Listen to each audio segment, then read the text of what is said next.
Vivekananda's ideas on nationalism. Okay.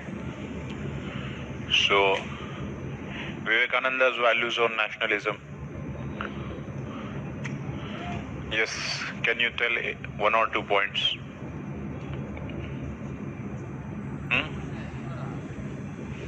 Anyone? Vedanta, yes, that what should come in your answer? One is the Vedantic philosophy. What was the Vedantic philosophy?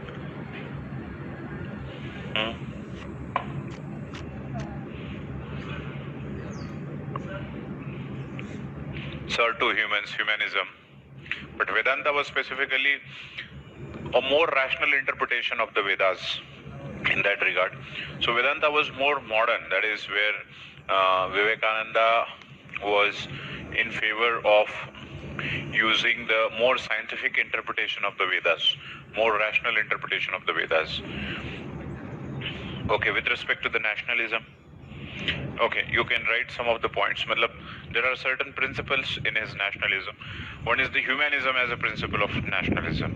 Nationalism is a love for the country, we understand. Okay, in a simple way, it is a love for the country or the loyalty towards the country. But this love for the country, it will have a different manifestations, or you can say that by serving the humanism means keeping the humans first, okay, or in the interest of the service of the society. So one is the humanism as a principle. Second is Vedantic philosophy as a principle. Vedantic philosophy in which the basis of nationalism here was the past scriptures of India. So he go back to the Vedas, or the Vedas as it is a cultural heritage of the India. It is the unique value. See, when you talk about nationalism, there should be certain basis of nationalism. What is a nationalism? Nationalism is feeling of oneness. Feeling of oneness. Now this feeling of oneness, there should be certain basis on the basis of which we say that we all are one. That is what is nationalism. So what, according to Swami Vivekananda, what is that basis that we can say that we all are, and there is a feeling of oneness, we all are same. Okay, so it was dependent on that cultural heritage or the history. Okay, one of the history as a basis of nationalism, because we have common history which unify the people within the geographical area of India, and that common history he was referring to the Vedic history, okay, and the interpretation of the Vedic philosophy. Then second point was humanism. Third point was spiritualism, okay, spiritualism. Fourth point is universalism. Now you might wonder that universalism and nationalism, you might feel it is contradictory, but that is what the Swami Vivekananda's idea. Okay, universalism, they do not saw a nationalism as a threat to universalism. It is just one of the prerequisite or the first point. You love for your country, but your love should not stop at the boundaries of the nation. It should extend to these things.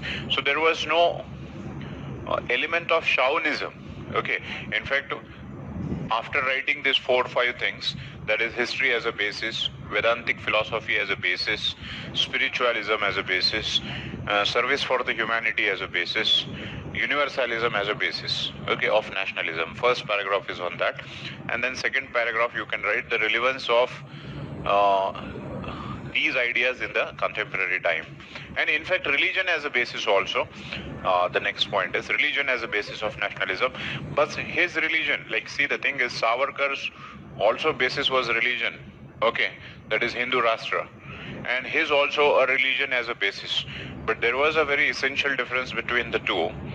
Savarkar is more of a particularistic and chauvinistic sense of nationalism, whereas Vivekananda's nationalism, which was based upon religion, is based upon the element of Sarva Dharma Samabhav.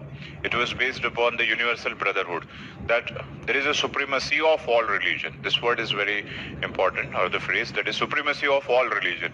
Means all religion are supreme, all religions serve some purpose, no religion is superior or inferior, and there is a value of universal brotherhood. So, although he talked about the Vedanta, that is a modern interpretation of Hinduism, but the thing is, he did not say that the other religion are wrong or they are inferior to the Hindu. They say that every religion has its own value and they serve the same purpose for a different group of people. So that is where we see the religion as a basis of nationalism. So in a second paragraph you can write, the ideas of nationalism are quite inclusive in nature. Okay, it was not exclusionist in nature. Okay, exclusionist means you bring a sense of nationalism which can exclude the others.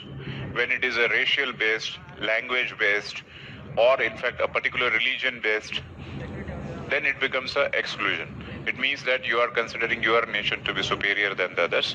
It is not exclusionist, but it is inclusive in nature.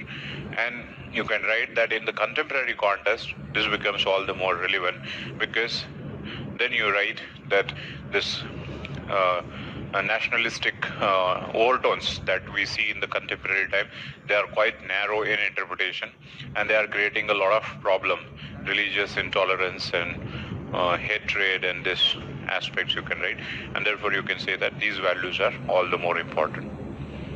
Understood? Okay, so that is how. So there was an essential link between the nationalism and universalism in his thought process, that is the inclusiveness.